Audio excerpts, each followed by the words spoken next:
Hello friends, स्वागत है आप लोगों का एक बार फिर से आज की इस नई वीडियो में, जिसमें हम ये बात करने वाले हैं एक्सेल शीट में काउंट फार्मूला का यूज क्यों किया जाता है और इसे कैसे अप्लाई करते हैं। तो वीडियो बहुत ही शानदार होने वाली है, इसलिए वीडियो को स्किप मत कीजिएगा, एंड तक जरूर देखिएगा। चैनल पर नया है तो चैनल को सब्सक्राइब कर दीजिएगा और साथ ही बेल आइकन प्रेस कर दीजिएगा, ताकि जब भी मैं वीडियो अपलोड करूँ इस तरीके का तो आपके पास सबसे पहले पहुँचे। आपकी एक सब्सक्राइब हमें बहुत ज़्यादा मोटिवेट करती है इन तरीके का वीडियो बनाने में। तो चलिए वीडियो को हम शुरू करते हैं। दोस्तों, सबसे पहले हम ये जान लेते हैं कि काउंट जो फार्मूला है उसका यूज कहाँ पे है और इसको क्यों अप्लाई करते हैं। दोस्तों, मैं यहाँ पे कहूँ कि अगर एच सेल है, एच कॉलम है, ये कॉलम है, इसमें कितने ऐसे सेल है जिसमें नंबर लिखा गया है, केवल नंबर एंट्री है उस सेल में, तो अब आप यहाँ पे बड़ी आसान तरीके से आप कह दोगे कि यहाँ पे 14 ऐसे सेल है जिसमें यहाँ से सीरियल नंबर देख करके कि इसमें केवल और केवल नंबर्स है। लेकिन अगर इसी में मैं बीच में यहाँ पे कहीं टेक्स्ट लगा दूँ, कहीं कोई नेम लिख दूँ, कहीं कोई नंबर दे दूँ, अब जैसे यहाँ पे मैं अभिषेक लिख देता हूँ, अब मैं आपको काउंट करने के लिए बोलूँगा कितने ऐसे सेल्स है। इसी तरीके से मैं यहाँ पे 3-4 और सेल्स में मैं यहाँ पे नेम डाल देता हूँ। अब मैं यहाँ पे आपको काउंट करने के लिए बोलूँगा तो आप यहाँ पे आप इसको मैनुअली गिनती करने लगोगे, 1 2 3 4 इस तरीके से गिनती करने लगोगे। लेकिन अगर इसी सीट को मैं बड़ा कर दूँ और लंबा कर दूँ तो फिर यहाँ पे आपको गिनती करना मुश्किल हो जाएगा। तो यहाँ पे हम काउंट फंक्शन का यूज करते हैं कि कितने ऐसे सेल्स है जिसमें केवल और केवल नंबर लिखे हुए हैं, उसको काउंट करने के लिए यहाँ पे काउंट फंक्शन का यूज किया जाता है। तो आशा करते हैं आप ये समझ गए होंगे कि काउंट फंक्शन का यूज कहाँ पे किया जाता है। अब चलिए यहाँ पे हम आपको अप्लाई करके दिखाते हैं काउंट फंक्शन।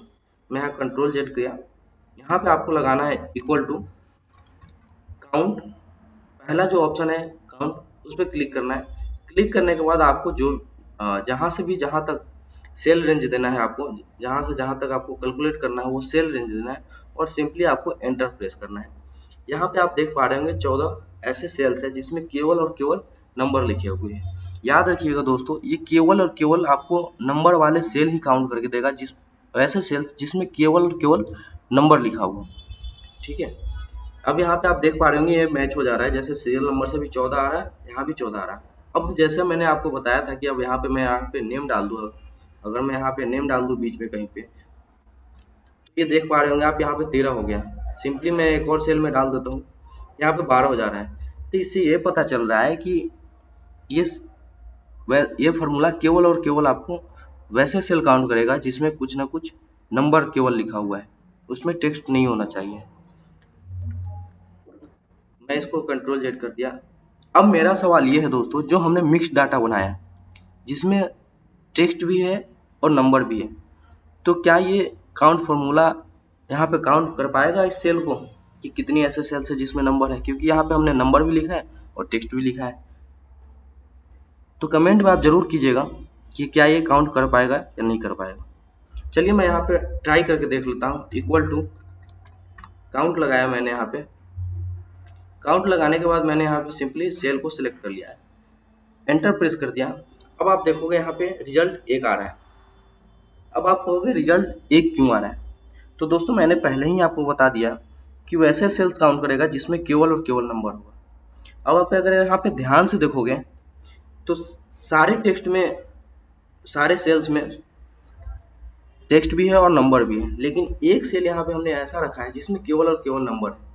मैं यहाँ पे हाईलाइट कर देता हूँ सेल को। अब आप ध्यान से देखोगे ये सेल ऐसा है जिसमें केवल और केवल नंबर है। तो मैंने यही आपको कहा था कि वैसे सेल्स काउंट करेगा जिसमें केवल और केवल नंबर है। तो आशा करते हैं आप काउंट फार्मूला का यूज और इसको कैसे अप्लाई करते हैं दोनों समझ गए होंगे। तो वीडियो अच्छी लगी है तो लाइक कीजिएगा, शेयर कीजिएगा, चैनल को सब्सक्राइब जरूर कीजिएगा। Thanks for watching.